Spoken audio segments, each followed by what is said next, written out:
ಓಂ ನಾರಾಯಣಾಯ ಶ್ರೀ. ಅಯ್ಯೋ, ಇಷ್ಟೊತ್ತಿಗಾಗ್ಲೇ ನನ್ನ ಹೆಂಡತಿ ಊರಿಂದ ಬಂದಿರಬಹುದು. ನಾನು ದೇವಸ್ಥಾನದಲ್ಲಿ ಟೈಮ್ ವೇಸ್ಟ್ ಮಾಡ್ಬಿಟ್ಟೆ. ಅಯ್ಯೋ, ಅವಳು ಎಷ್ಟು ಬೇಜಾರು ಮಾಡ್ಕೊಂಡಿದ್ದಾಳೋ ಏನೋ.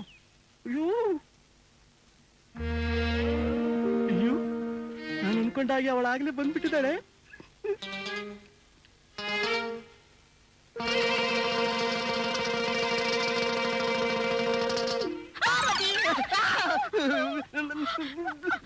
ದಯವಿಟ್ಟು ಕ್ಷಮಿಸಿ, ಈ ಸೀರೆ ನನ್ನ ಹೆಂಡತಿದು. ನನ್ನ ಹೆಂಡತಿ ಅಂತ ತಿಳ್ಕೊಂಡು ನಿಮ್ಮನ್ನ ತಗೊಂಡ್ಬಿಟ್ಟೆ. ಅಯ್ಯೋ ಅಯ್ಯೋ ಅಯ್ಯೋ, ಏನ್ ಬೇಜಾರು ಮಾಡ್ಕೊಂಡ್ಬಿಟ್ರು ಏನು? ಹೋಯ್ತು, ಎಲ್ಲ ಹೋಯ್ತು. ಅಯ್ಯೋ, ಹೋಯ್ತು, ಎಲ್ಲ ಹೋಯ್ತು ಅಂತ ಆ ಸರ್ಪಂಚ್ ಕಾವೇರಿ ತರ ಕಿಚ್ಕೊಳ್ತಿದ್ಯಲ್ಲ, ಏನ್ ಹೋಯ್ತೆ? ನನ್ ಮಾನ ಮರ್ಯಾದೆ ಎಲ್ಲ ಹೋಯ್ತು. ಎಲ್ಲ ಹೋಯ್ತು? ಆ ಸೀತಾಪತಿ ಅವರು ಸೀತಾಪತಿ ನನ್ನನ್ನ ಏನ್ ಮಾಡಿದ್ನೆ? ಏನ್ ಮಾಡಿದ್ಯಯ್ಯ? ನಾ ಬೇಕು ಅಂತ ಈ ಕೆಲಸ ಮಾಡ್ಲಿಲ್ಲ.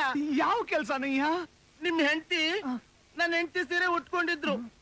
ನಿಮ್ ಹೆಂಡತಿನ ನನ್ನ ಹೆಂಡತಿ ಅಂತ ತಿಳ್ಕೊಂಡು ಅವ್ರನ್ನ ಗಟ್ಟಿಯಾಗಿ ತಪ್ಕೊಂಡ್ಬಿಟ್ಟೆ. ಅಯ್ಯೋ, ಅದಕ್ಕೆ ಅವ್ರು ನನ್ನ ಅಪಾರ್ಥ ಮಾಡ್ಕೊಂಡಿದ್ದಾರೆ. ನಾನ್ ಬೇಕು ಅಂತ ನಿಮ್ ಹೆಂಡತಿ ತಪ್ಕೊಳ್ಳಿಲ್ಲ. ಅಕಸ್ಮಾತ್ ಆಗಿ ಅಕಸ್ಮಾತ್ ಆಗಿ ಹೇಳ್ದೋ ಇಲ್ವೋ? ಸರಿ ಹೋಗು. ನಿಮ್ ಹೆಂಡತಿನ ತಪ್ಕೊಂಡ್ ಪಾಪಕ್ಕೆ. ಅಯ್ಯೋ, ತಪ್ಪುಗೊಂಡು ಅಂತ 10 ಸಲ ಯಾಕಯ್ಯ ಹೇಳ್ತೀಯ? ಹೋಗಯ್ಯ. ನೀವು ನನ್ನ ಕ್ಷಮಿಸಿದ್ದೀರಾ? ಇನ್ನೊಂದ್ಸಲ ಕ್ಷಮಾಪಣೆ ಅಂದ್ರೆ ನಿನ್ನ ಹೋಗಯ್ಯ. ಅಯ್ಯೋ, ಇವರು ನನ್ನ ಅಪಾರ್ಥ ಮಾಡ್ಕೊಂಡ್ಬಿಟ್ರಲ್ಲ.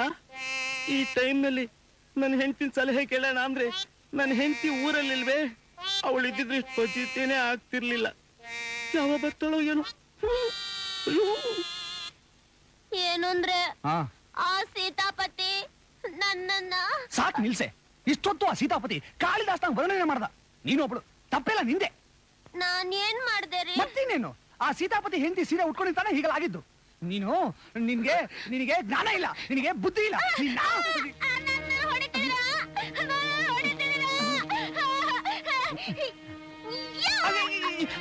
ಹಾಡ್ಬೇಡಮ್ಮ, ಹಾಡ್ಬೇಡ. ಊರ್ನವರೆಲ್ಲ ಬಂದ್ಬಿಡ್ತಾರ ಕಣೆ, ನನ್ನ ಮಾನ ಹೋಗತ್ತೆ.